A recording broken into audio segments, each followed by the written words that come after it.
ఓం సత్యం ఓం అండి. ఓం సత్యం. కమాలమైన సత్యమైన సత్య సంఘటనలో మనము సంఘర్షాలు, సంవాదాలు అంతరంగం మాట్లాడుకుంటున్నాం కదండి.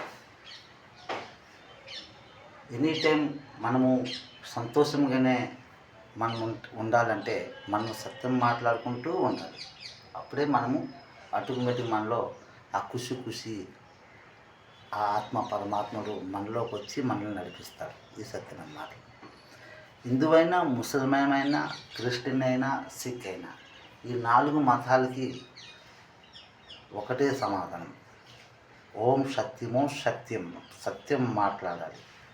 ఎస్, బైబిల్ చదువుతున్నాం, పరిశుద్ధ గ్రంథం, ప్రార్థనలు చేస్తున్నాం, చాలా చక్కగా మంచిగా మనము పాటలు కూడా పాడుతున్నాం. అలాగే రామాయణ భాగవతం కూడా మనము చదువుతున్నాం. చాలా మంత్రాలు మనము చకా వినిపిస్తున్నాం.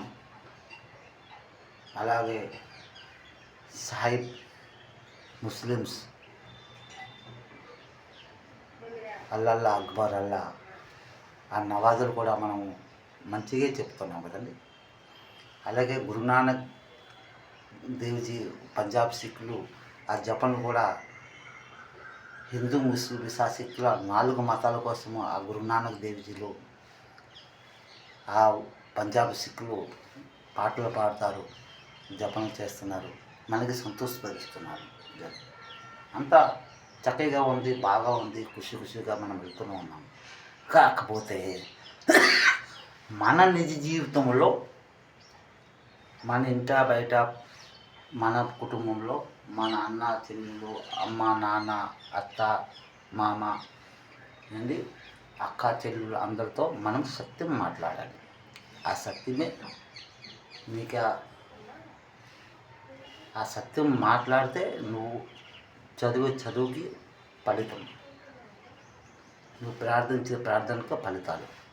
నువ్వు సత్యం మాట్లాడవు, నువ్వు అబద్ధం మాట్లాడవు, నో కాదు, నువ్వు అబద్ధం నీ మనసు నువ్వే కపటం చేసుకుంటున్నావు. ఎస్, ఈ సత్యమైన మాటలు. ఆ సత్యమే నీకు ఆనందలోకం, పరలోకం, స్వర్గలోకం లోపలికి తీసుకుని వస్తుంది. ఈ సత్యమైన మాటలు. ఆ సత్యం అబద్ధం కాదు. సత్యం పరమాత్ముడు.